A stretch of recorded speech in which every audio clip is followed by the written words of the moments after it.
Welcome in to another edition of the JMU Sports News Podcast. I'm Bennett, Conlin, joined by Jack Fitzpatrick.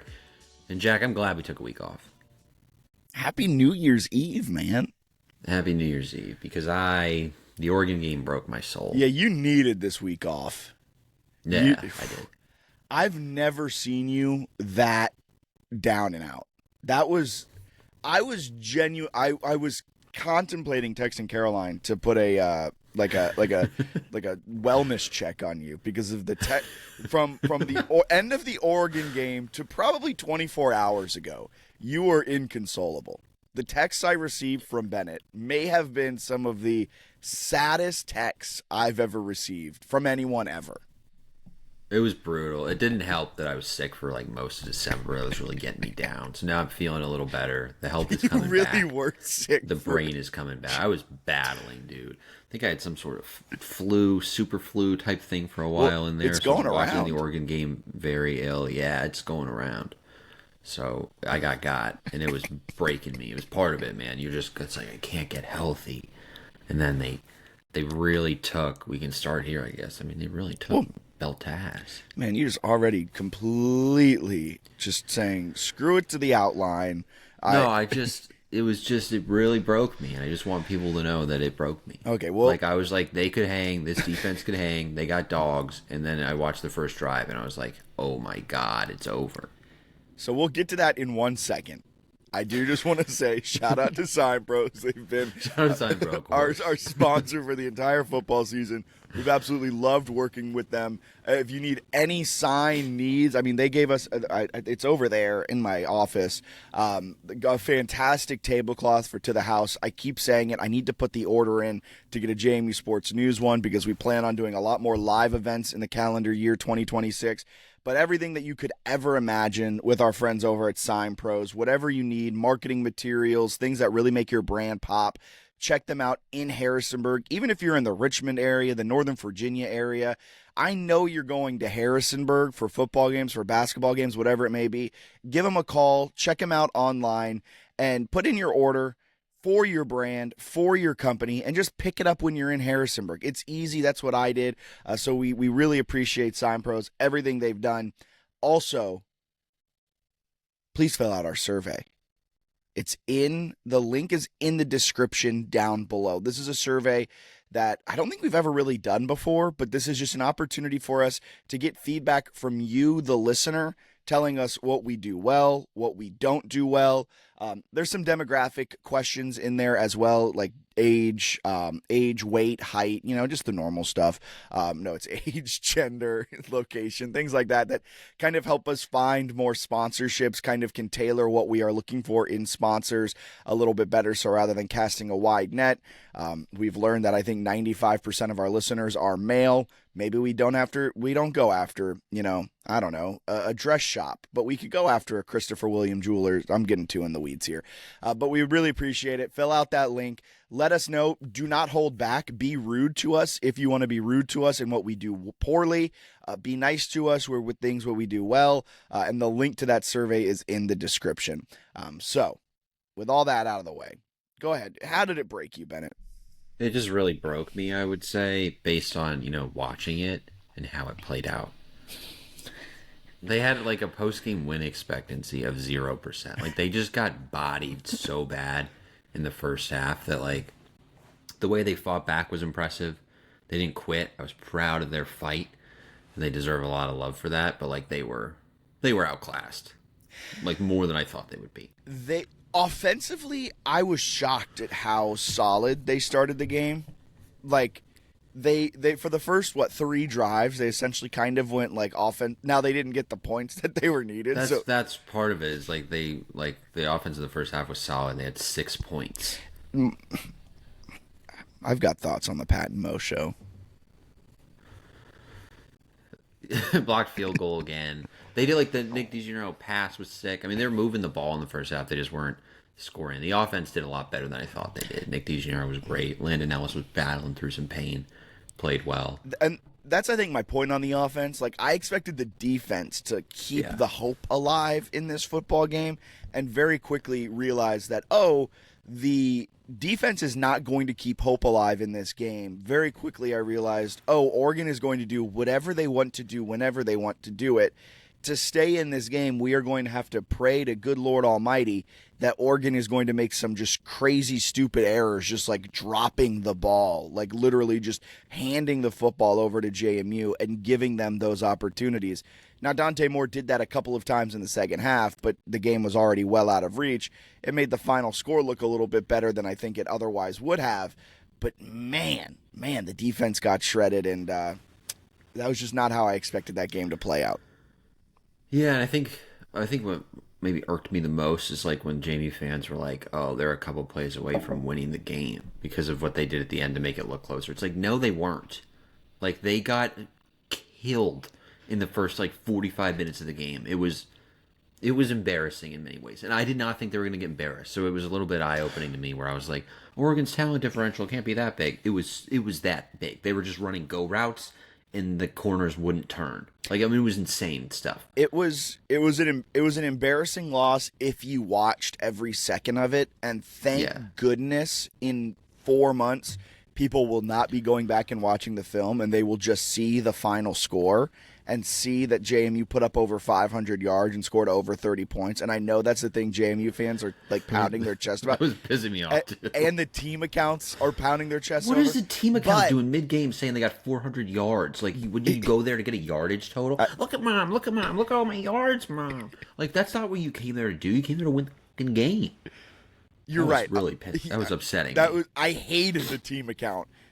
Pounding their chest about how many and points they scored. So they did it with 400 yards instead of 500, which they ended up getting. It's God damn. That was very frustrating. You're the team account. You're there to win if you're the team account. You're not there to get moral victories. But when we look back at this game next year, in 2 years, in 5 years, it won't be remembered as an embarrassing loss, except for JMU fans who watched every excruciating minute of that game while stuffing their face drunkenly with Dominoes to keep the pain down. I mean, I don't know who did that. It was pretty tough. But look, it doesn't take away, the season was impressive in the sense that they won a Sun Belt title. Oh, it was a fantastic season. Didn't lose a G5 game. It was a great season by JMU standards. No, I'm not trying to be a jerk, but they're 0-2 against the P4. They lose a winnable game to Louisville, and they get embarrassed by Oregon. So I'm not going to sit here and be like, this is the greatest JMU team of all time. Yes. I thought they were good. I thought they played well. It was a very good season for JMU, which is a new FBS program. But this is the best team of all time. This is the best JMU football team of all time. I don't know if they're better than 23. Given what the Indiana guys have done. That's true, but we're not comparing 2023 yes, what the Indiana guys have done now in 2025, but they weren't that in 2023. They had the potential to be that, but they lost to App State at home. They won so many more impressive games, though. That Troy team they beat was actually good. They beat a Sun Belt team that was good. I think Signetti's a much better coach than Chesney. I think they had better players. I think McLeod in that season was more consistent than Alonza. So I see what you're saying, but I'm just saying, from a check mark perspective. Granted, that team should have played. They didn't get a chance. That's what I'm saying. Yeah, that's a good point. That's where I go back and forth. They're good. This is a good team. I hold a small, tiny little blemish on them because they went 0-for in the P4 games, considering Louisville was not as good as we thought. I know everyone's full strength Louisville, Louisville. They could have won that game. Who was our P4 in 2023? They beat Virginia. That's right. Duh. My bad. So they had that win against a in-state foe, which is cool, even though this Louisville team is better than that Virginia team, so it's not perfect comparison. I had this thought today. If you could go back in time and replay that Louisville game, would you be mad if they just played Sluka the entire game? Alonza clearly wasn't healthy, and the quarterback split was abysmal. It was so bad. I don't know if they win that game if Alonza plays the entire game and takes 80% of the snaps. So limited because he was so hurt. He couldn't really run the same. Post Georgia State, he clearly took a huge leap forward, which is why he was the Sun Belt Player of the Year. but he took a huge leap forward because he got healthy. Because you know what, Bennett? He was 12 months removed, or at that point, 11 months removed from an ACL surgery. And so I just think if they played Sluka in that Louisville game, and of course hindsight's 2020, and they let him pass and they had a full game plan catered to Sluka, I think they win that game. That would have been interesting. It was one that you would have loved to play them like now toward the end of the year. Yeah, now I think you have a nice chance of clipping them. But I will say I was proud of the fight against Oregon. I thought the defense played really well against Louisville. It was an incredible season. I just also think it is fair to be like, sometimes we overreact a little bit to like how good they are. I think they're a top 25 team, but they're way closer to 25 than like 10. I would agree with that. I will also say don't overreact to this loss. Like, it is still a fantastic season, and I know it's leaving a bad taste in your mouth, Bennett, but like, this was an amazing year for JMU in so many different ways. And if you really think about it, they were undefeated this year because against Louisville, that's true. I saw that. They won the net success rate, of course. And against Oregon, they won the Uniswag fan jersey vote. So right there, you kind of look at it, you crunch the numbers. I think they're undefeated this year. They had game day coming for 5 seconds. That's a big win. Right. That's right. So, I mean, it was a historic year. Yeah. But really, it was a fantastic year for JMU. It was a great season. It was a great season. It is truly a bummer, which is what brings me to this question. It's truly a bummer that if you make the college football playoff, for every team in the college football playoff but one, your season ends in a loss, right? Like, that's an absolute bummer. And more times than not, it ends in a heartbreaking loss, whether a close loss in the college football playoff or you get blown out, whatever it may be. So, would you rather play, now that we've experienced the college football playoff as fans, would you rather play in the college football playoff every year or every 2, 3, whatever it may be? Or would you rather play in, I don't know, the Pop-Tarts Bowl, the Duke's Mayonnaise Bowl, things like that, more kitschy bowl games that play good opponents? The playoff, I like every time. Oh, see, I love the Pop-Tarts Bowl. Those are fun, and I'm going to get behind it when they're in bowls because they're not going to go to the playoff every year. But it was sick to be in the playoff. I think that was cool. I also, don't mean this to be too mean, but, kind of feel like Chesney was out of his depth in this one. I think Chesney was half in UCLA. I think he had been in... He's just, I was thinking about it. He's never coached against a team anywhere close to Oregon's talent level. No. As an assistant, as a head... he's never been on the field with players like that, ever. I don't mean to be rude when I say this either, but all of the makings,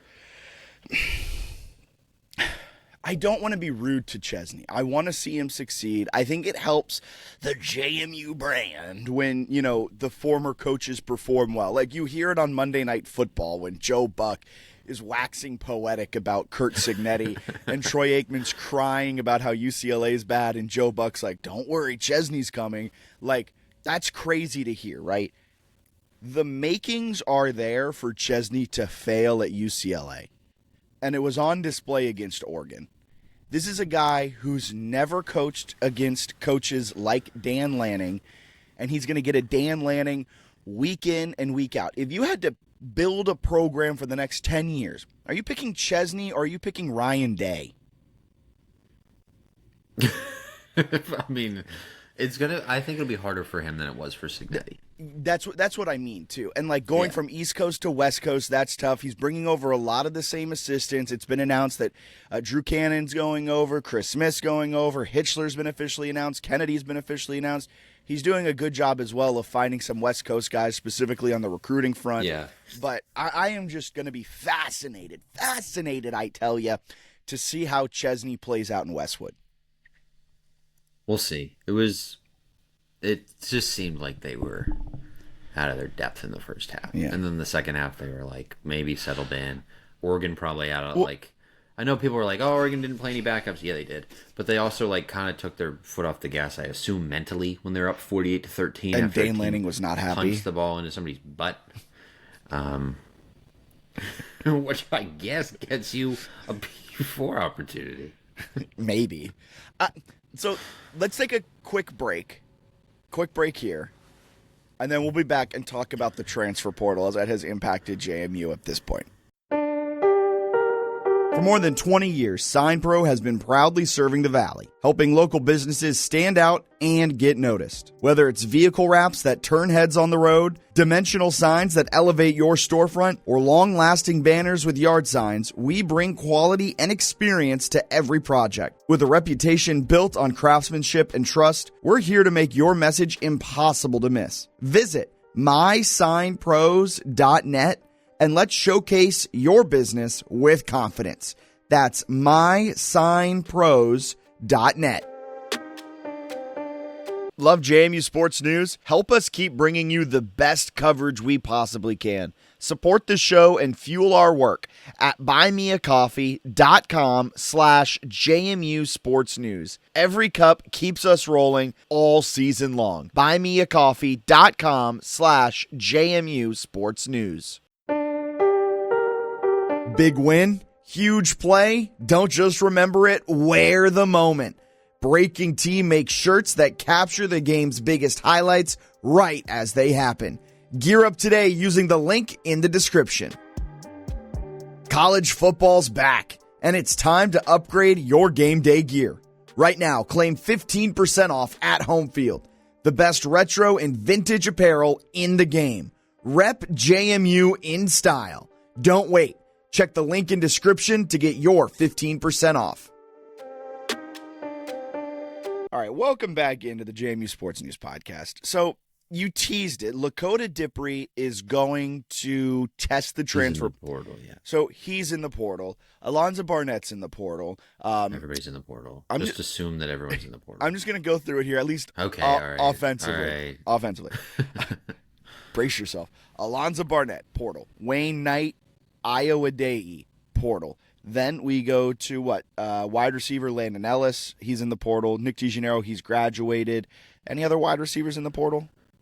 Oh, no, Braden Wislowski. Oh, yeah, Wislowski. Then you go to the offensive line. Big Joe Simmons in the portal. Carter Sweezy in the portal. Zach Greenberg coming back. Got an extra year of eligibility. Yeah. Coming back. I guess his year at Muhlenberg now is being ruled as a medical hardship. Please respect the D3 Muhlenberg. Sorry, his year at D3 Muhlenberg, he played just 3 games in 2022, so that is now a medical hardship. And his 2024, where he only played 4 games at UNC, is his red shirt. Who touches the ball on every offensive play? The center, the most quarterback important in the sport. Okay. Not if it's Wildcat snap. Right guard Robel, he's in the portal. Mm-hmm. Right tackle, Pat McMurtry, he's graduated. And then after only 7 years of college. Yeah. I love that guy so much. He was in Eva's master's certificate class. He was so funny. He did like a long interview with Riggert after the game, like back in Harrisonburg. Yeah. And he was just like, I was contemplating coming back for that 7th year. And I was like, man, like this is a long time to be in college. But he's like, I didn't want to regret missing out on this season. So I'm glad how it worked out. But it's just very funny where even he's aware of like, this has been a while. This has been 7 years. That is insane.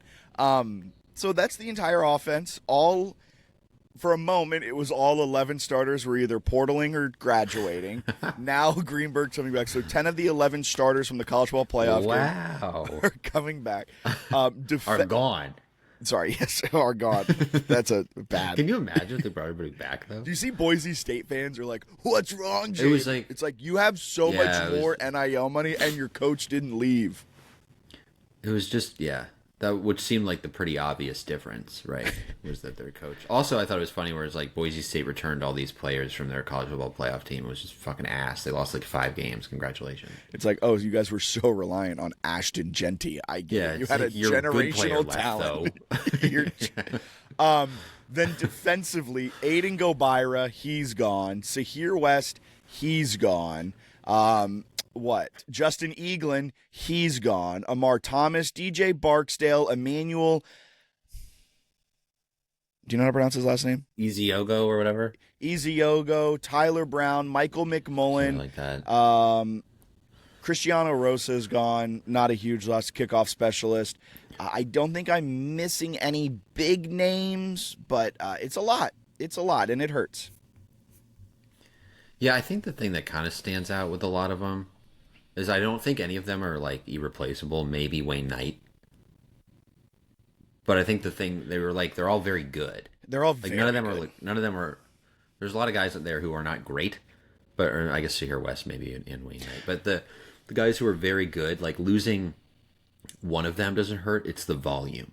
It's the fact that you lost like all the very good players. It's the fact that you lost your entire offensive line. Like, Joe Simmons is a good left tackle. I wouldn't say he's like an elite level left tackle, but when you lose him, Sweezy, and Robel, you're kind of like, oh, and Trent Wilson, like the star freshman from Texas that showed flash of being the next great tackle for James. Like, you're just sitting there and you're like, oh, that freaking hurts. And then you look at the defense, it's like, okay, if you kept Tyler Brown but lost DJ Barksdale, all right, that's fine. Go get your bag. Have fun, Bart. But you lose Tyler Brown, DJ Barksdale, and, oh, by the way, Jacob Thomas is graduating, Elijah Culp is graduating, and Justin Eaglin is transferring. You're like, oh, the whole secondary is going to be new. So it's those things. Yeah. And to dive into a little bit more, you can see how impactful position coaches are. And I think this is where it really boils down to why a coaching change hurts so much. The head coach leaving, that stinks, because Chesney leaving, I bet will pull Wayne Knight over there, because Wayne Knight knows how important a head coach is to your ability to play. But like Chesney pulling away Chris Smith, pulling away, I'm trying to think, Drew Cannon even. Dean Kennedy probably has something to do with bringing a lot. Who knows where Alonzo goes? Alonzo's probably not going to UCLA. What I'm getting at, though, is like Justin Harper leaving could be a big reason why Landon Ellis decides to transfer or decides to test the transfer portal waters. Dave Plungus staying is probably a big reason why Weathersby is still there, as well as Spinagati. Like, if they had lost Plungus, I imagine those two are in the portal. Yeah, I'm interested to see if those two still stay. Yeah, I probably shouldn't have said that because came from Holy Cross and is a big Chesney guy. So I would imagine if there was interest there, you'd feel like he would go. But I don't know. We'll see. Weathersby would obviously be sick if you could keep him because he's a stud. And he has the best face paint in the world. Yeah, he's the man. And then some of the guys, like I wouldn't be totally stunned if some of them tested and then came back. Yeah. No offense to some of the guys in the portal, but some of the guys in the portal, like, you're not going to a high-end P4. Yeah, but Eric O'Neal didn't go to a high-end P4, but he made $1 million. But he could have went to a high-end P4. Yeah, he played at his childhood dream school. But he was good. That's what I'm trying to say. But, like, he's probably a pro. Some of the guys in the portal for JMU are not pros. Well, and I think that's why they're in the portal, right? Like, I think a lot of them, I get that end of it. But I think a lot of them understand that, like, oh, I'm going to try and pursue my NFL dreams, but, like, let's be honest, I don't know if I'm going to be a 5, 6, 7 year guy in the NFL. I may have a cup of coffee in the NFL. Whatever it may be. I don't know if they're having a cup. I don't know if they're a shot of espresso. I don't know. But like, this is your like Wayne Knight. What are the odds Wayne? He should leave. I agree. Is a 5'8" running back, bell cow back in the NFL? Slim to none. What are the odds he gets offered $1.5 million to go play at Oregon next year? $1.5 million to go play at in Miami. Insert high end P4. Go get your bag. He should do that. You look at other players like a Michael McMullen. The odds of him going pro, probably slim. But the odds of him getting a 6-figure bag in NIL for the next 2 years of eligibility, probably high. And that sets him up really well. That's where I lose it, though. That's where the ones that really confuse me are the guys with multiple years of eligibility. Like McMullen would get paid substantially at JMU, a decent amount. Yeah. He could cook and be a Sunbelt beast as a redshirt junior and then go get a bag. I am not, like, I get it if you want to go get the bag now. I think there's a better path to, like, playing time at a P4 and a bag and development when you're, like, more patient about it for some of the guys. But, like, Amar Thomas only has 1 year left. If a P4 is going to pay him a lot of money. Yeah.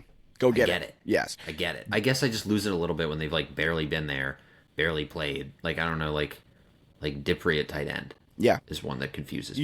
You've been tight end, defensive end, back to tight end. You just had your first like full year as a starter at that position, and now you're testing the waters. He's probably going to go to UCLA. He had a really close connection with Drew Cannon and Chesney when he was being recruited out of high school. So I imagine he's a UCLA guy. But I see what you're saying.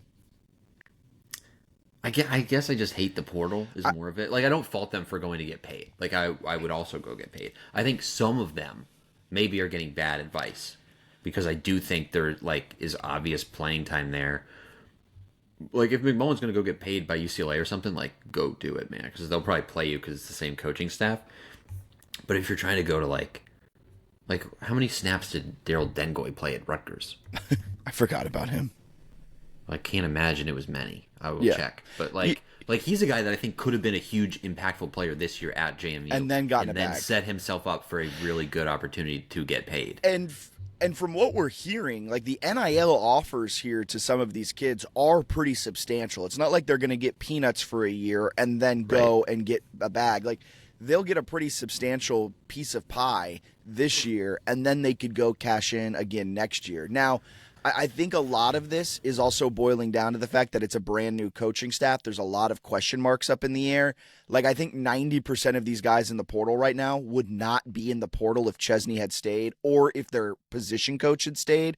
But because of the changeover, I believe Napier is allowing them to test the transfer portal market and giving him an opportunity to come back. I would not be shocked if we see Amar Thomas, Michael McMullen, maybe Riley Robel, Trent Wilson, those guys come back and play next year because they have, I would think, pretty substantial offers on the table waiting for them. And this coaching staff, I think it's a dangerous move, but it's not a bad move to allow them to test the transfer market.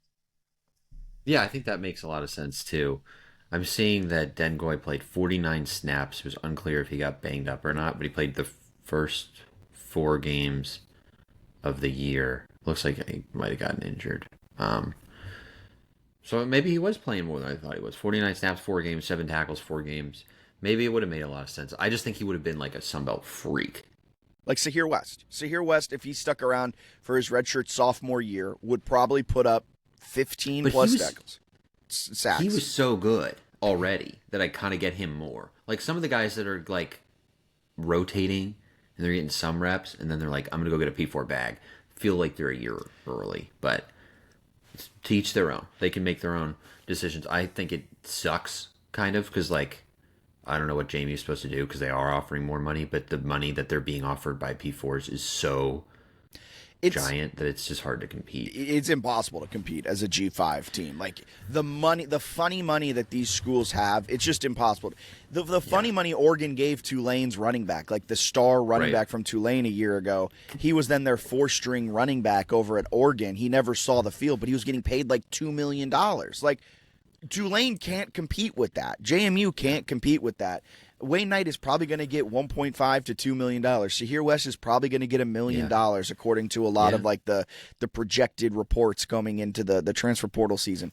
JMU just can't compete with that, and it's just going to be fascinating to see how it plays out.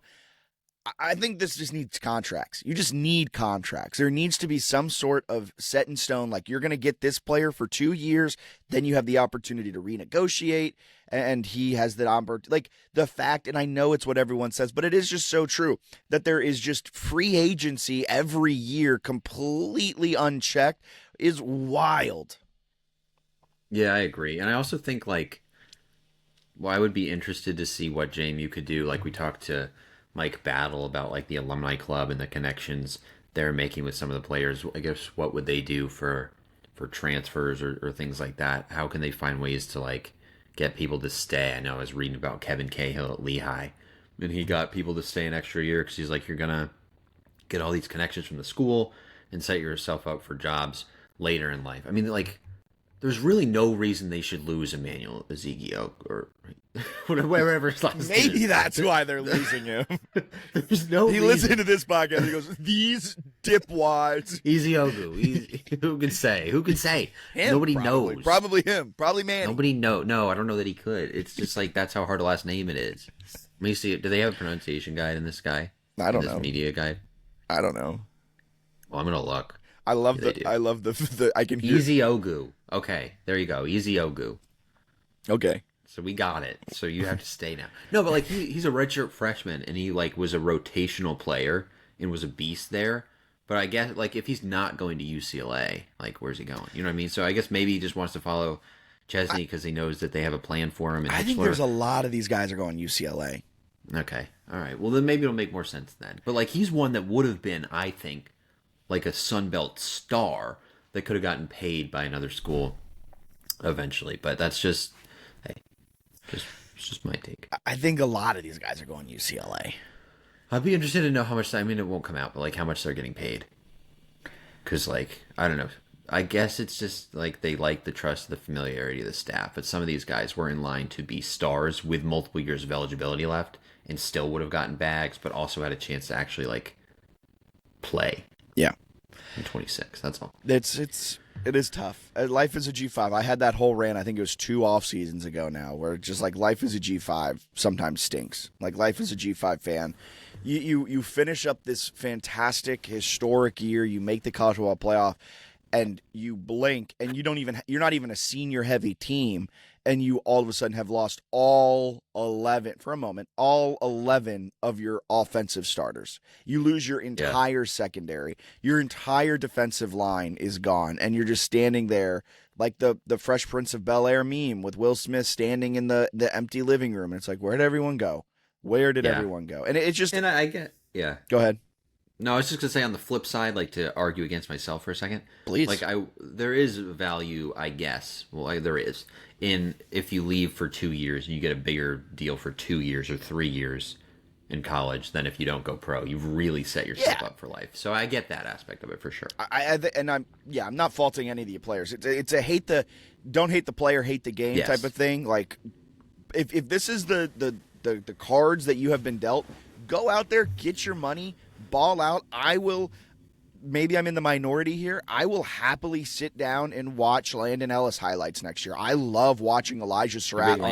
Big landing guy. But like, I love watching Elijah Surratt ball out. I love seeing Aiden Fisher. Now, Aiden Fisher's a little bit more of a connection. A Fredericksburg guy, played at a rival high school, Riverbend High School.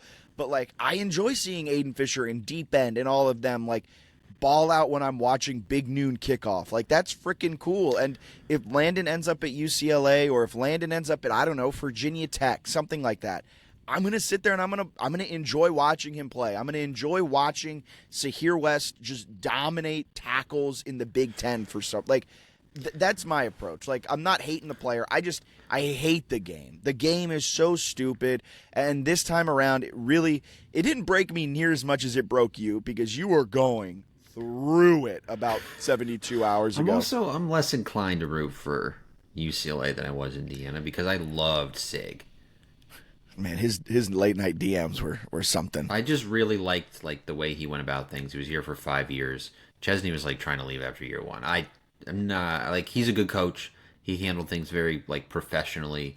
No disrespect. I'm just not gonna. I don't think I'm gonna watch UCLA the same way I watched. No, I'm not gonna watch. I'll watch Wayne Knight maybe. That's what I'm saying. I'm not gonna watch UCLA for Bob Chesney. I'm gonna if Wayne Knight's balling out there, I'm gonna enjoy watching Wayne Knight highlights. I want to see Chesney succeed because I think it helps the JMU brand. I do not care though what happens in Westwood. Like, there's I'm almost like a hater. There's kind of a part of me that wants to see him fail. And I know early on in the show, I would love to bring him back in 4 years. I know earlier on in the show, I was trying not to be rude and was trying to be political about it. But, like, I didn't like the way he handled media at times at JMU. I didn't like how he was trying to position himself out of the job after year 1, after going 4-4 in Sunbelt play. I didn't like the fact that at the end of year press conference last year, he challenged the fans to donate more, and he never brought that up again. I didn't like the fact that he was so cagey with injury updates. There was a lot I didn't like. He was a good Sunbelt football coach. Have fun in Westwood. Yeah, I think that's fair. All right. Do you have faith in Napier to rebuild? I mean, he's getting the whole Grand Valley State team back together in the Great Lakes Intercollegiate Athletic Conference. I feel like it's a little bit of a harder task than people are saying. I saw there were some posts that, like, you know, down year for JMU's 8-4. And I was like, I don't know if that's fair for Billy. I am optimistic about how many games they can win next year, but they don't have a roster yet. They're offering the D2 guys, and then the portal for FCS, FBS is going to open in a couple of days. So then those offers will start flooding in. They do not have like an obsession with building a D2 team. Just be clear, right? It's the portal windows. I did see someone tweet that where they were like, this new window, it's great because there's not a second one, but it also freaking sucks because you're sitting here and they're all quote unquote entering or announcing their intentions to enter once it opens, essentially is what they're doing. But you're not offering anybody else. But you're sitting there and you're just like, cool. So like, At this time, when Signetti had left, we're then seeing like, oh, look at this FC. They just offered Eric O'Neal. This dude's a dog. Right. This is who needs Tyreek Tucker? Who needs James Carpenter? We got Eric O'Neal now. Now we're like, oh, they offered Danny Royster. Whoa. Okay. No disrespect to Danny Royster. He actually had pretty good stats during his year. Where was he? I don't even remember. I think he was at Indianapolis, like IU Indy, yeah. Or whatever it was, yeah. And then before that, he was at Ball State, but like as a reserve. So I don't know. I mean, they're offering some G2 or D2 guys. G2. It's like a lot of Grand Valley State. Like a lot of Grand Valley State. 7-3 with 3 1-possession losses, right? Yeah, man. Like, I'd sign up for that. Just give us that roster and see what they can do. But he's getting, like, they're offering good players. They have good players coming to visit. A few coming to visit that we need to. I got to post that story today. Do you want to just say who's visiting right now? Here. Let's see. We got, what was it, 4 said they were visiting? I don't know, man. You've been killing the DM game. I'm not killing the DMs. Usually Duke's recruits, people like Twitter will be like, you're spam. But they haven't done that to me yet, which is good. So I've been trying to pace myself with how many people I DM per day. Okay, we got JT Hooten, I believe. He is a 6'2", 215 linebacker. What is the GSC? GSC? Or is that different than the other one? The GLIAC is the one that Grand Valley State's in. Anyway, he's from West Alabama. He is visiting on January 2nd. So he's visiting, what is that? Friday.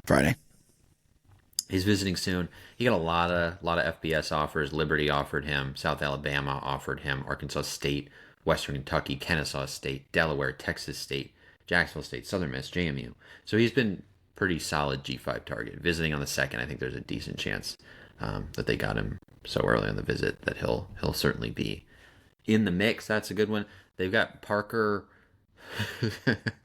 Knutson. I don't know how the Knutson. I would go Knutson. That's what I was thinking too. Okay, he is from Minnesota. Plays at like a D2 in Minnesota. It's like, man, you do not Southwest Minnesota State. Yeah, you do not know your heard of that. Directional ones. Never heard of that school before. Anyway, he's gotten a lot of really good offers, including Minnesota, where he's from, and he is visiting. So maybe hard to get him away there, but he's visiting JMU also, or at least plans to. But it's after the Minnesota visit. So he could be a tough one, but he's very good. He has like 13 picks the last 2 years, 8 this past season. Did you see this one? Travell Jones, the best linebacker in the portal. Yeah, he said he was visiting, right? Yeah, January 9th. He's the best linebacker in the portal? That's what he put. Oh, he said that about himself. He put that on his... I love that type of mentality. He is good. He had 111 tackles last year. Conference Carolina's co-defensive player of the year. Played at Barton. He's good. A lot of G5 offers there, especially the Sun Belt. So he's visiting on like the 9th or something. So there's one more. Courage Asawa Jr., a defensive tackle from Butte, which is a JUCO. Yep. He had a mix of offers. There's Sun Belt, G5, and then a bunch of FCS in there.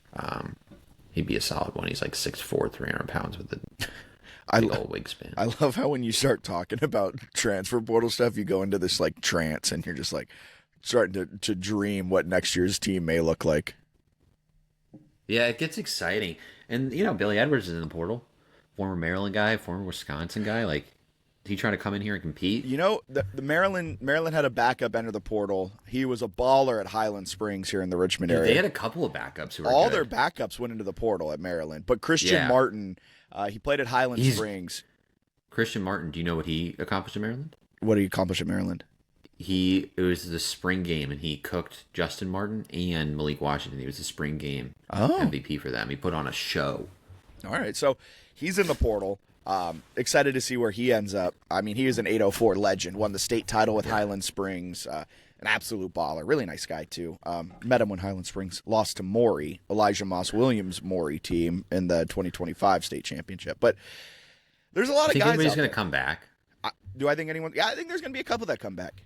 I truly believe it. I think there's a chance. Do you want me to like name names that I expect to come back? Potentially? Oh yeah. I think Amar. I think Amar might come back. He could, yeah. there's a part. You're sleeping on this Danny Royster guy. He's got some offers coming in. No, I know Danny Royster's. That was unfair to him. He was the first name. we need Danny Royster, dude. He was the first name that came to mind. Like, he's just fresh in there because I just yesterday I wrote it. But I think there's a chance Landon does come back, and I think maybe one or two offensive linemen might come back. Yeah. So, I have faith in Napier. I think the dude's got Jacob LaFrance, I think it is. Dude is grinding D2 tape. You know what I do worry about though? And I know they have it all figured out on the back end, so it doesn't really matter, but it's something that my little peanut brain thinks of. What if they offer too many D2 kids? I was laughing about that too. But I think the thing is that what Chesney did and what they all do, which is just psycho stuff, is one of the corners commits and then they just remove all the offers from the other corners. When the corner they want commits. Yes. Then they're like, oops. Oops, too many. Good luck. But also if you think about it, they've got a lot of empty positions to fill. They do, man. I was looking through everywhere they need, and it's pretty much everywhere. Quarterback, they'll bring somebody in. Although I am excited. I am excited that your boy Camden Coleman has not entered the portal yet. No, I don't think he will. And JC Evans seems like he's coming back based on his posts. Yeah, JC a dog. But yeah, so they got a couple of options there. It'll be fun competition. Yeah, and I think what their plan is at the QB position is go out, try to bring in an experienced veteran kind of guy, maybe a senior type, redshirt senior, and just have a full-on competition and just see where they go from there.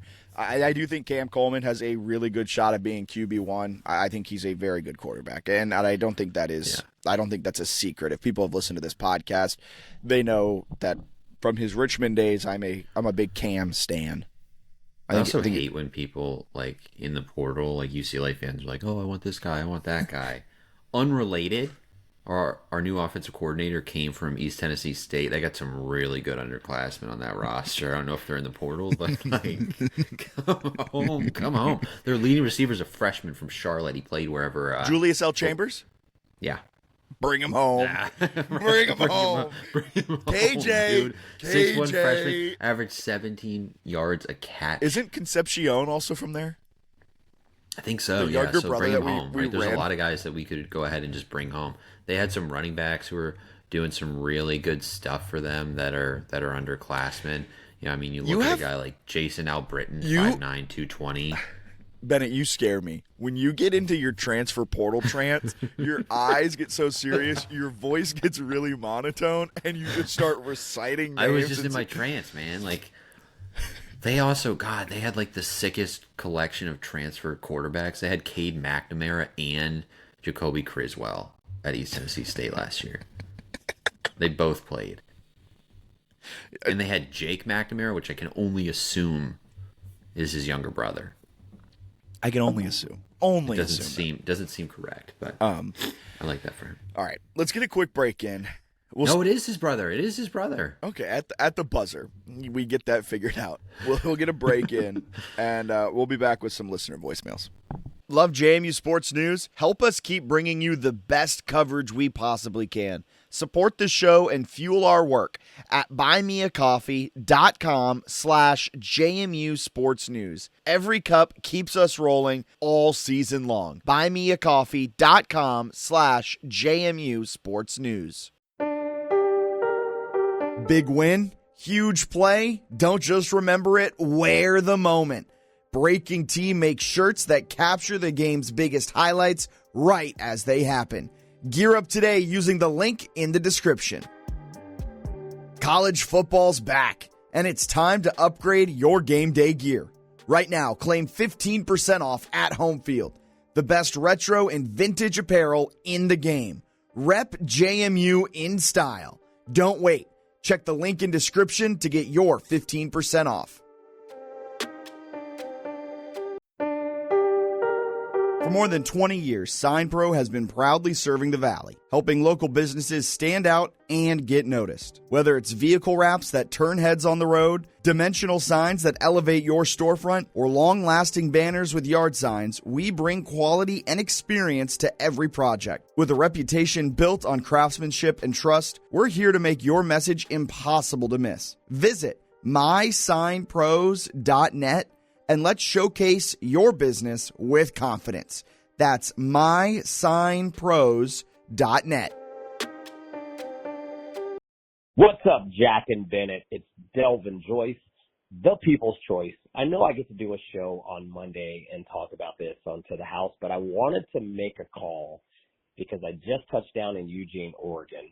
And there's a couple of things that I want to be able to say before the game because I want to make sure I'm in the right frame of mind to say these things. And the first thing that I'm going to say is, dude, what an amazing season. Like, it doesn't matter what happens on that field tomorrow. There's nothing that can change the way that I feel about this team, about these players, and just about the way this season has gone. I am in the Pacific Northwest right now, about to watch the James Madison University Dukes play the University of Oregon at Autzen Stadium. Like, what an incredible thing in the first round of the college football playoff. So I'm so excited about that. I think, I've gone through the whole range of emotions this week. And this is the other reason I wanted to call because, there's like times where I'm like, we can win this game. And then there's other times where I'm like, well, maybe not. And then there's other times where I'm like, yeah, we can win it. And right now, being in Eugene, sitting in my Airbnb on a nice leather sofa, not grandma's house. This is kind of nice actually, but while I'm sitting here, I'm back at we can win this. So obviously when this voicemail plays, we'll know what the outcome of the game was, but I'm feeling very optimistic, boys. I'm feeling good, man. And hopefully the guys go out and they feel great tomorrow too. So anyway, I'm fired up, man. I just had to call and get that off. Let's go, Dukes. Let's win this thing. It's Autzen Eve. It's Friday night. I'm about to watch Alabama get boat raced, hopefully by Oklahoma, because I'm a hater. But go Dukes, man. No matter what happens, go Dukes. Pablo Hassan here.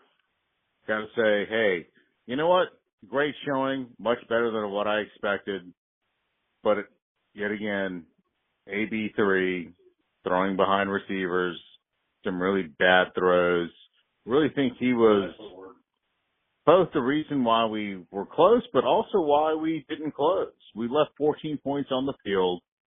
Defense took, obviously, at least a half to get adjusted. Got beat on some dumb plays, but overall, great game for us against the top 5 team. Won't be sad when AB3 is not our quarterback next year. Get somebody who's far more accurate on throwing passes. Either way, great season for the Dukes. Wonderful season. Great job, you guys. Go Dukes. Ultimately, I thought we got smacked in the first half. A lot of things did not go well, obviously. But, you can't have those things happen. And there's a couple misalignments, flipping on slant routes, missed blocks, busted coverage. But then coming out ultimately in the second half and slapping them on the ass, saying, hey, we can compete with you, kind of, it's a lot to process. But personally, what I think, it's a loss overall, but competing with them and, having almost as many yards, only 5 yards off, and, having 2 interceptions and having, a lot of points, they let up the most amount of points the whole season to us, out of any team they played, and yards. So that, to me, shows something. I think we could have won that game. I really do. Our defense got fried in a lot of ways, but you look at it and you ask yourself, well, if we didn't have a blocked punt, maybe we could have gone to stop there. Maybe that's, and then also we start on the 10-yard line first and goal, and then we only end up with 3 points. 2 times, I think that was, and that could have been 14 points instead of 6. So, there's ways, 14 from 34, and it could have been 42 points there, and they may have had 48. So it could have been a big, very different game. But I'm just proud of our guys. Hell of a season, first of all. It was fun through and through. And, just glad for what it was. There's a lot to look forward to, but just over the next, over the Christmas winter break, I guess, if you will, just digest on what we have had this season and the awesome players and ultimately the awesome coaching staff. Unfortunate way to go out, but I think we did a fantastic job in the biggest stage. Hey, I just wanted to say I was watching y'all's game last night as a Texas fan. Man, them boys have a lot to be proud of. They left everything out there on the field. Just very, very impressive. 500 yards of total offense. For a Sun Belt team, G5 team, dude, that's incredible. That's incredible. Y'all have a lot to look forward to heading forward. And it was just a very impressive performance. Putting up 34 points in Eugene, Oregon. Just, wow. Incredible. Hope to see y'all in the playoffs again next year. Go Dukes. Go Dukes!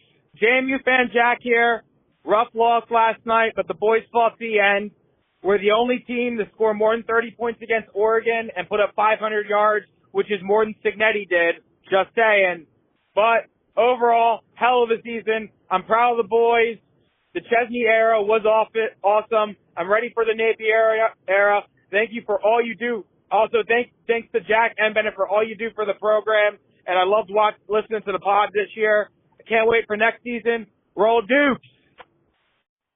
Man, couldn't be prouder of the Dukes. What a performance. We obviously had our faults, had our mistakes, but overall I felt like we put on a very respectable showing.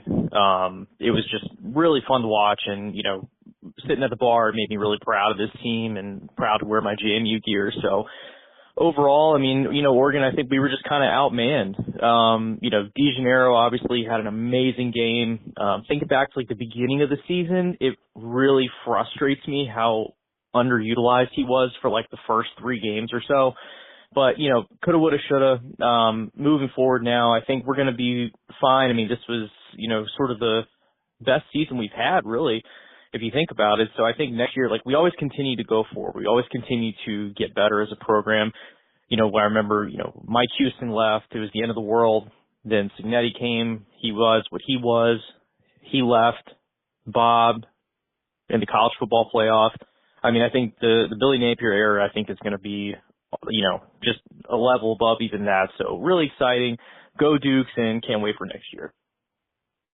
Welcome back into the JMU Sports News Podcast. Appreciate everyone for leaving their end of football season voicemails in. We're going to transition now over to some listener questions. You ready for it, Bennett?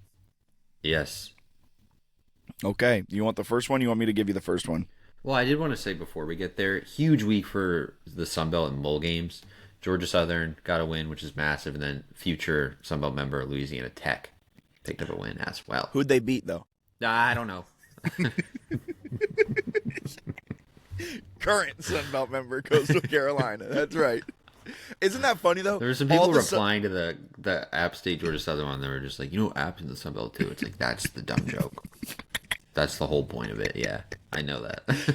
I do love the Sun Belt East people. When La Tech was getting added, they're like, this is going to bring down the overall competition level of the Sun Belt. They would have been the best team in the West. And then they beat Coastal in the bowl game, and it's like, I think Coastal might be bringing down the overall. I'm happy for Coastal that they got Ryan Beard. I think that'll be nice for them.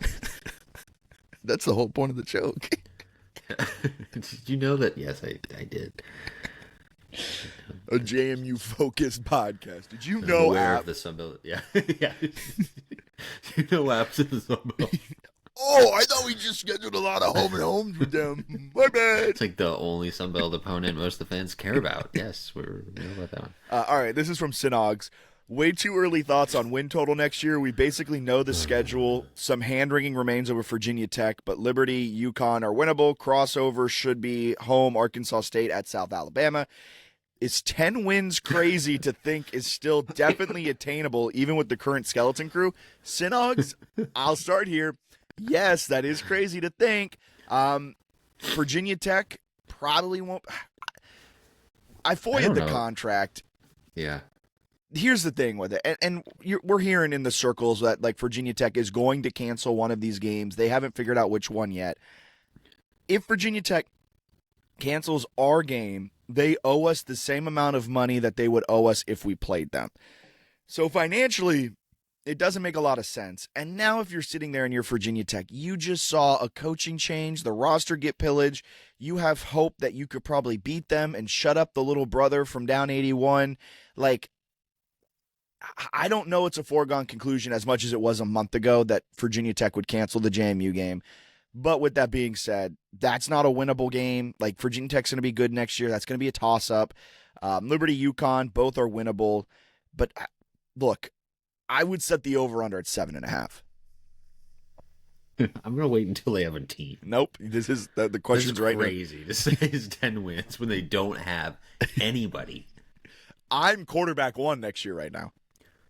It's like the offensive line would be entirely like reserves. Yes. But yeah, we'll win 10 games. You're left tackle, offensive though. Lineman. Let's wait until I could ball there though. At what, just 130? 130? That's offensive. I'm at 175 right now. And if you give me till football season, could I get to 310, 315? Probably not. I could. I can get to 210, 215. I could get to 310, 315. Okay, well then why don't you be left tackle and I'll be like a scrappy slot receiver. Ooh, first in, last out type of guy, real coach's kid. Yeah, but I'm one of those guys that like I'm avoiding contact. So like I'm not running routes over the middle. Tyler Lockett and if type. I sense, you catch it, you fall. If I sense anything near me, it's not going to go well. What are your top transfers out of the D2, D3 already offered and 3 G5, P4 waiting to be offered? I don't know the G5, P4 landscape well enough right now. Yeah, I just wait for that because there's too many, so it's hard to know. Like you could be like, oh, I love this guy, and then he gets offered by like Alabama, Utah, and Texas, and all these schools, and it's like, oh, never mind.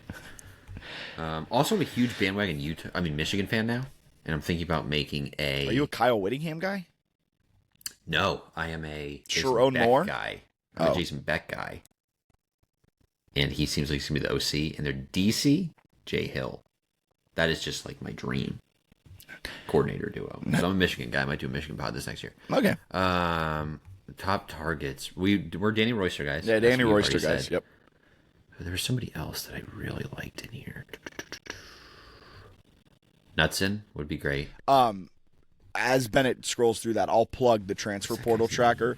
We've tried to optimize the ad experience on mobile and desktop for our transfer portal tracker. If you're still getting like an absurd amount of ads, let us know. I'll try to optimize it more. But we do try to have some ads in there just so we can make some money off of it. Yeah. But with that being said, I'm trying to cut down on the amount. So whenever you have any complaints about the overall ads, JMU Sports News at gmail.com. I like Royster. Mason Perham, Emery, and Henry, who I believe their head coach is a JMU guy. Yeah. He's a defensive end who's pretty good. And then they offered a couple guys that like they just can't get. Like they offer like Tristan Exline, and he's visiting like Florida State or something. 143 tackles, 19.5 TFLs. Kevin Roberts, he had 9 sacks from the defensive tackle position for West Florida. He's fun. Yeah, and then Hooten, who they have coming in, that linebacker visiting on January 2nd, had 69 tackles in 9 games as a sophomore. I like that. Did you mention Kamani Potts?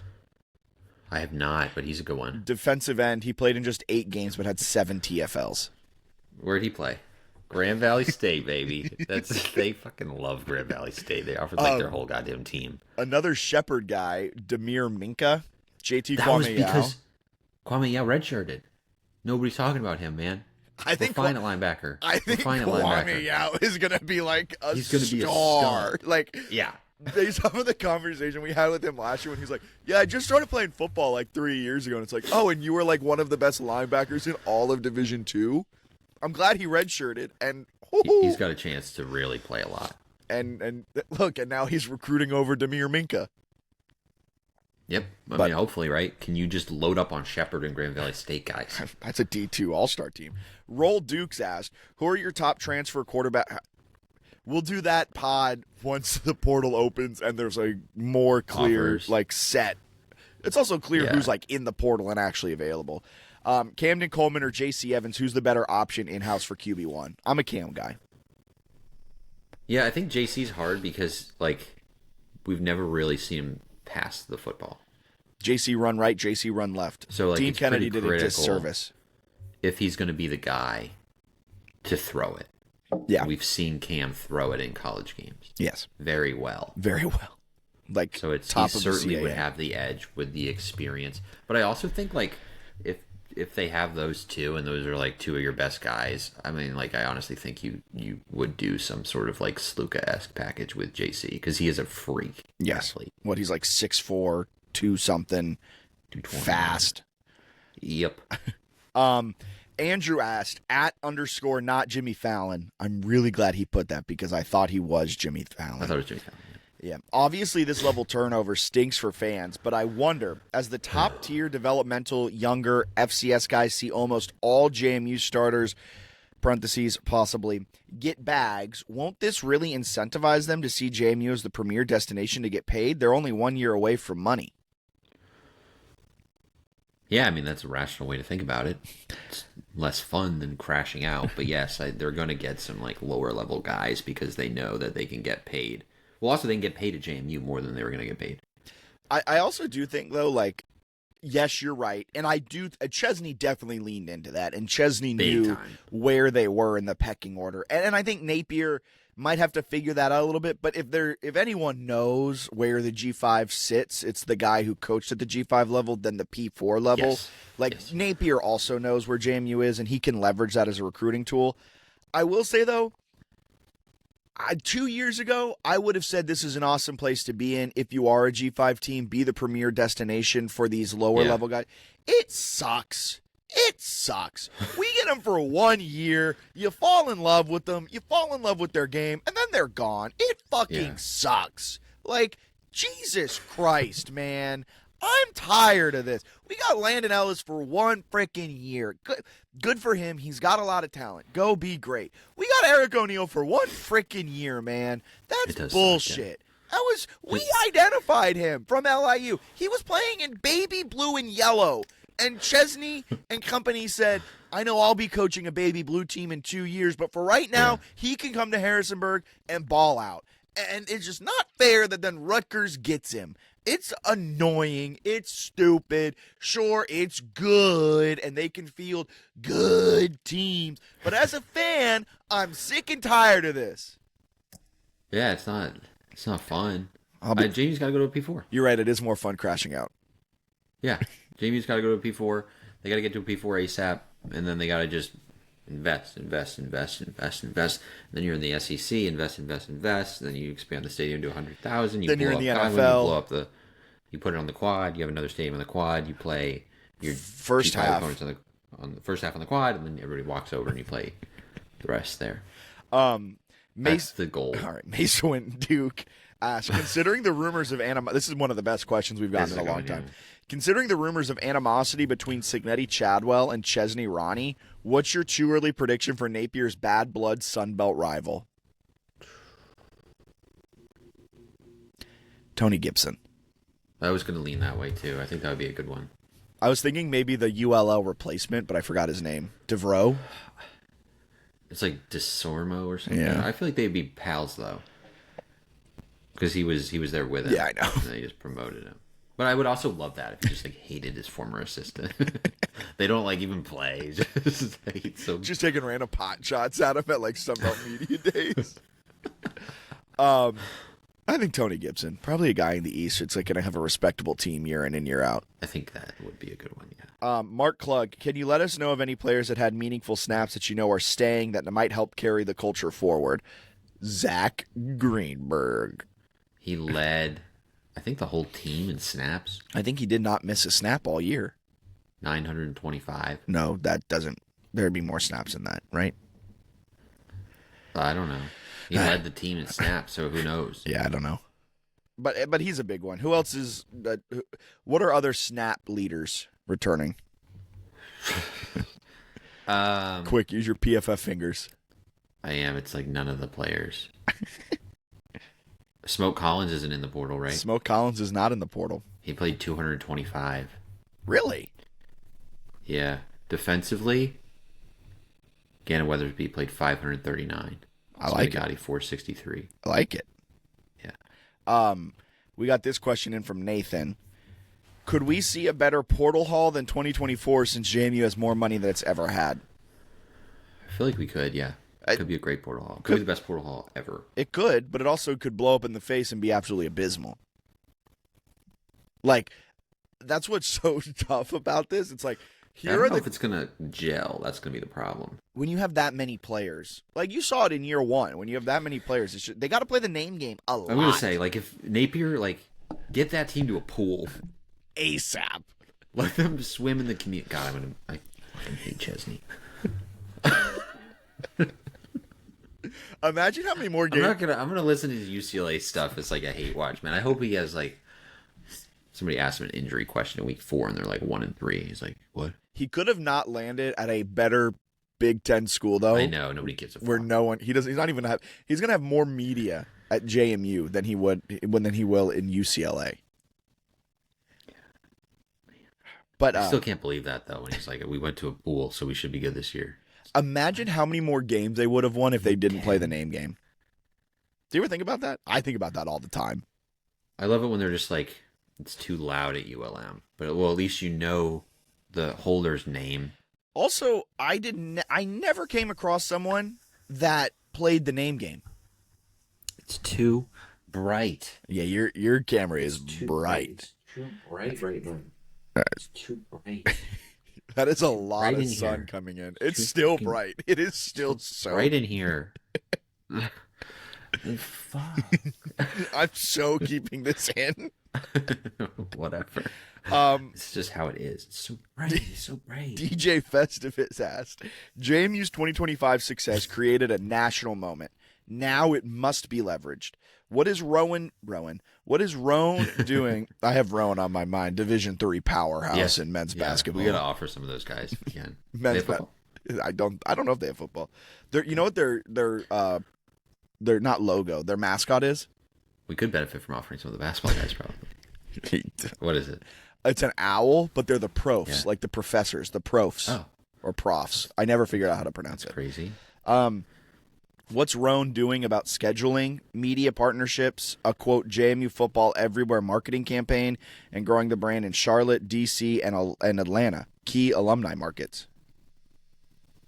I don't know. Great question. I don't know. I don't know how much Roan can do on the media partnerships front because a lot of that's controlled by the Sun Belt.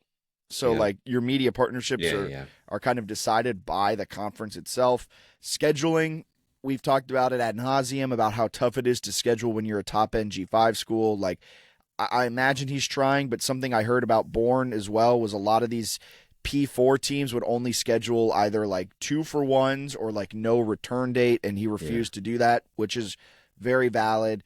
I imagine Roan is running into those same issues, but in terms of a marketing campaign and things like that, JMU football everywhere, I think they're using that money instead to buy a new team. I hope so. I hope to buy a new team. I also think they need to like try to be as natural as they can about growing the brand. Like trying to shove it down your throat where it's like, we're the team of America. Look at UCF. Would be brutal. Yeah. Like where they were like, we're national champs and it made them look like losers. Yeah. Don Alexander asked, wondering if you can confirm game day for Liberty too soon? Looking forward to the podcast. I would expect them to get game day. We heard that the game day staff was absolutely blown away by the Washington State turnout and what that was like in that experience. And all the Marvel. And the Marvel. So I would like to see us do a Marvel game. Why don't we do a Marvel season? That's a good question. Or just a Disney season. Like Winnie the Pooh is week 1. Is that Disney? Did you just pull a random cartoon out that's not Disney related? It's got to be Disney, right? Is it? I don't think it is. Walt Disney acquired the rights to Winnie the Pooh in 1961. Okay. I don't know what happened since. Yeah. I see this. Winnie the Pooh Stuffed Animals Disney Store. Okay, thank you. Okay. So I'd love to see us do like Winnie the Pooh themed or other Disney characters. Mickey Mouse. Is that Disney? You're lying. If you were Winnie the Pooh, who would you be? I would be Eeyore. Oh. What'd you think I was asking? If you were Winnie the Pooh, who would you be? Sounds like Winnie the Pooh. I'd be Pooh Bear. I'd be Winnie the Pooh Bear. And I'd be eating honey and shit. And yeah. No, you wouldn't be eating shit, just honey. That's right. I forgot he doesn't actually eat shit. He's on the show. Yeah. CA Duke, California Duke, at 4th and Duke. Can someone tell Jim Acosta to throw a couple million at our NIL fund? I don't think Jim Acosta has a couple mil to throw at the NIL fund. I think he's got a YouTube. I bet he does. I don't think he's got a couple mil. I bet he does. Why do no rich alumni care about sports? Real question, though, is do you expect some of these guys in the portal to come back? And who are some of your favorite and realistic portal players to bring in? I think the rich alumni is a good question. I think it's a question that it weighs on JMU at large as well, that like our endowment's not that big. We don't have that much of an activated donor base. I feel like there are some rich alumni that donate. Yes. We just don't know who they are. Yeah, that part. Like, yes. We don't have any like celebrity. But I mean, the donors we do have been fantastic in growing that NIL war chest. They've done a really good job of activating and taking advantage of this success to grow the overall donations for the team. Like, the collective has done a good job of activating donors. Like, they've done a very good job. Now, with that being said, would I like to see the CEO of Northrop Grumman throw a couple million of her blood money at us? 1,000%. I'll happily sign a bomb if that means we get $5 million to become the best G5 team. Seems like a pretty obvious task. Look, if you're going to destroy the world population one bomb at a time, might as well There's going to be a sky bridge to the stadium? Oh, my goodness. Yes, you didn't know that? I never looked at any of these images. That takes away all the stairs. That's really nice. Jack Foster asked, I think I know the answer, but what's your optimism level for baseball? Oh, I had a hot take on this. They're going to suck again? No, right when they started saying that JMU was like an everything school, like all the fans, they've just started to suck at every men's sport other than football. I have that in the outline where we're going to do like a 2025 look back, like favorite moments and things like that. It was not a great... They kind of suck at everything that men do. Yes. It was not a great year for men's sports. Maybe the exception is golf, which is playing decent right now, but not great. Even the women's sport, like swim and dive, won a championship. Congratulations to them. Field hockey had a good year in the MAC. But, like, women's soccer had a meltdown. They didn't win their conference. Field hockey technically didn't win their conference. We're asked. Lacrosse, like, they had a good year. But, like, not, I don't know. Men's basketball's going to be fine, though. We just got to be picky. Women's basketball shit the bed in the conference tournament title. Yeah. But baseball, what's the deal with the stadium expansion? We haven't heard anything since the summer. Probably Skybridge, baby. You just heard something there, James. Probably because this rendering is insane, where they just have like this like tiny little grass lot with like picnic tables, and it's like basically on the railroad tracks. I'm gonna let Bennett figure this out as he's Skybridge good. Picnic table area trash. Probably won't hear a lot in terms of stadium expansion until like a big donation comes in, or like they're getting ready to do the first phase. Whoa! I just saw the actual stadium. Wow. Oh, I mean, wow. And this place is this place is sold the fuck out for this rendering. Could you imagine if they did like a 50% capacity? Actually, the top is not at all. The top bowl is very open. Like it was at the Sunbelt Championship game. Yeah, maybe they were expecting this to be a championship game where nobody showed up for the top. But I don't know. They're probably not going to. Yeah, they're not going to give out a lot of like little updates. They're going to want to have a big update. Yeah. Like we're doing something. JMU fan Jack, shout out JMU fan Jack. Met him at the live show before the Sunbelt Championship. Is it Camden Coleman time? I think so.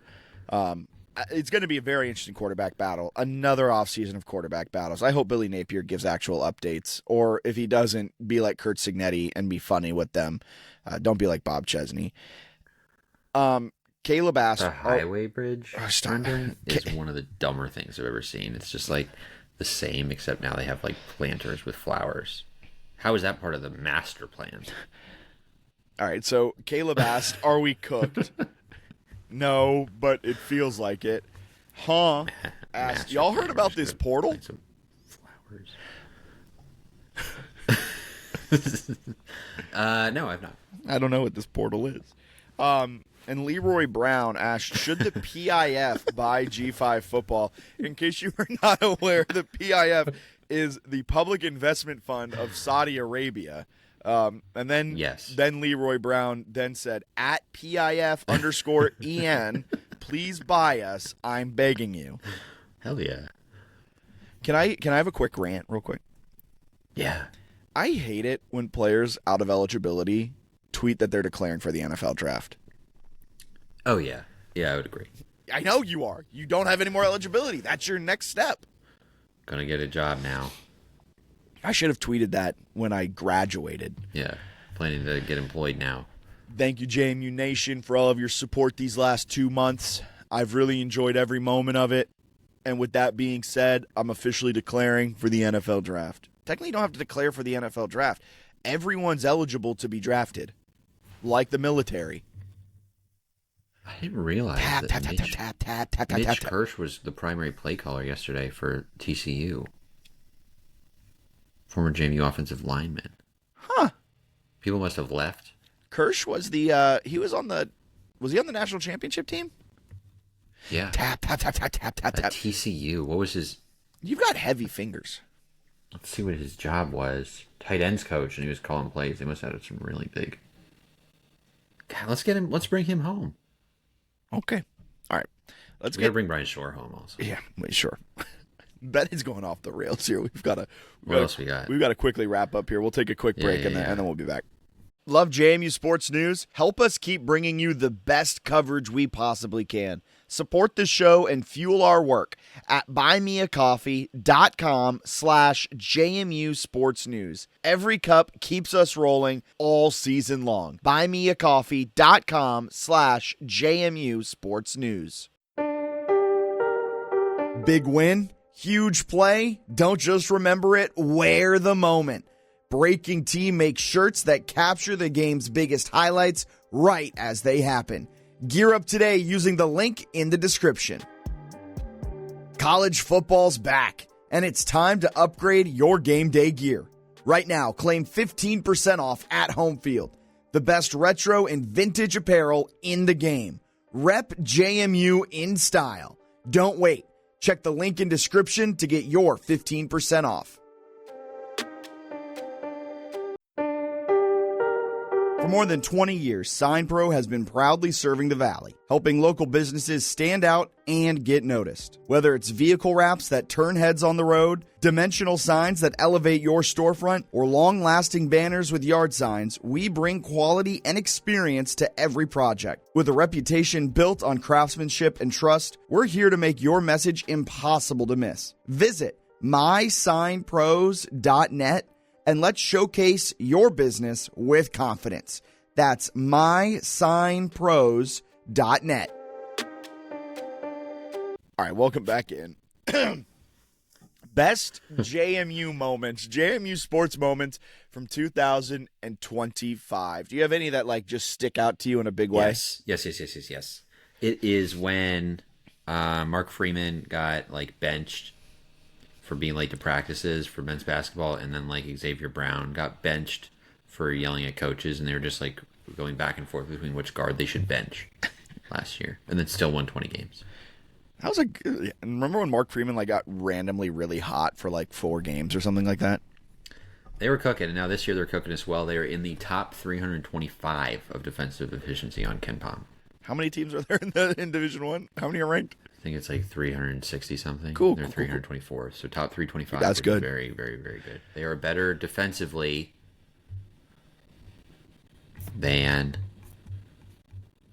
Army. Well, I don't love that. They're better than the troops. I don't love that our troops are bad at defense. Yep, I know that's a little bit, and offense. Yikes! Troops better get their act together. We don't want them. Never mind. We are better defensively than Queens. Hey. Eat it. Hey. Grant Leonard's doing a good job down there. Maybe you should just wear another sweater. Aren't they they have a better record than us, though, don't they? No, they're 5-8. Oh. But in fairness, almost all their losses are to good teams. What's their? And offensively, they're nice. Yeah, offensively they're real nice. They just choose not to play defense because they know in the A-Sun, if you can just score 75, the other team's probably they'll be good in conference. They're projected to go 11-7 in the East. I think they were the favorites to win it. I think in the preseason poll they were picked to win. All right, so some listener best JMU moments. Jair, Jair. I always forget how to pronounce his name. So if he could just DM us how, it would be helpful. Yes, thank you. First Sun Belt Championship. What a moment to experience in person. My first ever game, I watched them play at. No, he didn't say at. I watched them play St. Francis. And now we're winning FBS Conference Championships. Dukes by 90 forever. That's a cute one. At? Drew T said the great college game day scare was his favorite 2025 JMU Sports moment. JK, college football game versus Oregon, ODU versus JMU in football, or winning student of the game at a basketball game. Hey, congratulations, Drew T. Yeah, I was struggling to come up with moments outside of football. Look at the outline. Women's basketball this year beating Virginia Tech was good, like this season, but still in 2025. Yeah, that was good. It's just like it was all football. Softball made the Sun Belt Championship game, which was like an exciting surprise development. Someone had that one as their favorite moment. Nice. This is from Anonymous. Gotta be the roller coaster from the lowest of lows of college game day and questioning the future of JMU Sports News to finding the niche and crushing it leading up to the Oregon game. Is that you? No. Oh, okay. Mark, what a time to be us. Mark Perillo said, JMU versus Oregon, win in person with 4 alums. It was an absolute blast. Didn't lose, just ran out of time. Fucking bright in here. That's true. This is the softball one. Anonymous said, Kirsten Fleet carrying softball to the conference championship. Yeah. Pitched majority of the conference tournament, almost won the whole thing. It was a gutty performance to pitch that much in a row. Now let's go win the whole damn thing this year. Yeah, exactly. Take that momentum, move it forward. I've got high hopes for softball. Might not have as high hopes for baseball, but softball, I'm feeling good. All of my favorite moments were JMU related. Crushing App State, outgaining them by like 1 million yards. Take that, App. Did you mean football? What did I say? JMU. Good. I thought you were going to throw in like a Seahawks moment or something. It was like Sam Darnold coming from the dead to be good. I mean, shoot. That might be my favorite moment. Seattle. You guys are really good in DVOA. I didn't realize this. We're like the number 1 team in DVOA. Yeah, you might actually have a good team this year. Welcome. Yeah, we have the best odds to win the Super Bowl right now. Is that right? Yes. No way, man. Congrats. Like 3 weeks ago. Frauds. I just assumed with Darnold. 3 weeks ago, we were like plus 1,500. Now we're like plus 375. Wow. So, I mean, wow. Hey, Seattle's the real deal. That's crazy. But JMU blowing out App was a great one. The growth, this might be like, I don't know. The growth of Alonzo Barnett was maybe the best moments of JMU. Like seeing where he went from the end of 2024 to playing in the start of the season, defying all the odds, and then the growth he showed throughout the season to become the Sun Belt Player of the Year, just utterly fantastic. Well said. This is from Anonymous. Sun Belt Championship College Football Playoff Selection Weekend. That was a really good weekend. That Friday to Sunday. Yes, that's well said. Rob Moorhead said, watching AB3 be the lead blocker on one of Wayne Knight's big runs against the Cajuns. How's it going? Anon said UVA trick play in the ACC championship game overtime. Yeah, agreed. That was so sick. Anon too. Sunbelt Championship touchdown runs Knights. Sunbelt Championship touchdown runs. Yeah. The 73-yard one from Wayne Knight and AB3's 26-yard touchdown run. Daniel. Those were incredible. Daniel said beating the living shit out of App State. Yeah, that's good. Dom Palumbo. Dom always gets one in the feels, man. This is the team sprinting over to the student section after beating Washington State. I think it was a moment where I and likely others knew that it was the beginning of a farewell, but the win and the crowd clearly meant so much to the team, and that was so fun to see and be part of. That's a good pick. I love how he's not wrong. I thought he was going to pick women's basketball. Remember what was it last year that he did? He did like the wrong prompt entirely. We asked something about football. like a football bold prediction or something. And he gave us it was like his prediction was like that the women's basketball team was going to make the Sweet 16. It was so sick. I think it was better because we kept it in there. Oh, was that the take purge? Yeah, I think pretty sure his hot take was like women's basketball. Yeah, that was hilarious. Storming the field after winning the Sun Belt title game. The first field storm inside Bridgeport since 2008 App State upset. That's a great one. That's a good poll. I didn't realize that. We've stormed. The UVA storming was good too for basketball. That storm was good. I stormed Frisco when we won the national championship, and then the Sun Belt storm. Yep. And I try to storm after every game, but it's hard sometimes with RMC. Yeah. Sir. You know, like, we beat Weber.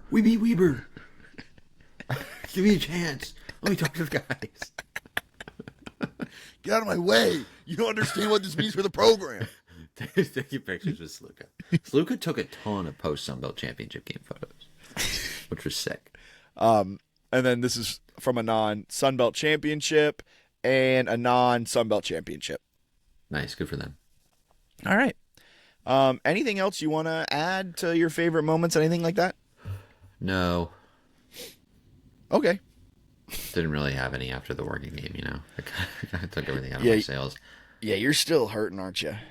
No, I'm okay now because we're starting to get some visits. We're starting to rebuild this roster. And I think going into next year, the standard is the standard. Let's win the Sun Belt. Let's get in the playoff. Let's win a playoff game. And let's keep striving. Basketball also is about to go on a run. Losing their first 2 conference games stinks. Yeah, but aside from like what they're doing defensively and the lack of cohesion offensively, they are like exactly what you're looking for in a mid-major team. Justin McBride's a dog. Yes, they have one single dog. Justin McBride is so good at basketball. Why do we have Justin McBride? I don't know, but the schedule, like February, nice. So just kind of fight your way through, get to February, get fake hot, right? Where you're not actually good, but you're playing bad teams, and then we'll convince ourselves it's going to work out. I love it. All right, well, that'll do it for the JMU Sports News Podcast. Once again, please fill out the survey just to kind of get the vibes of what you guys are thinking. Let us know what we're doing well, what we're doing poorly. We've got some demographic questions in there as well, age, gender, where you live, what's your connection to JMU, things like that. So it helps us better get better sponsors that fit better, helps us potentially make a little bit more money. So we really appreciate that. We'd appreciate it if you guys bought us coffee. buymeacoffee.com/JMU Sports News. We fixed the tweets. We heard you guys. I get it. It was annoying. Sorry, I like highlighting people who help us, Bennett. I know you're a Scrooge over there. I get it. No, maybe we'll put it back on. It was funny when someone realized that they were going to tweets. Did you see the one guy who was like sending us like one coffee at a time? Amanda, please don't leave me. Don't take the kid. That was funny. Hopefully it wasn't real. Imagine how Zach Greenberg interview with Rigger has gone live. Good to know. Bennett will be listening to that immediately.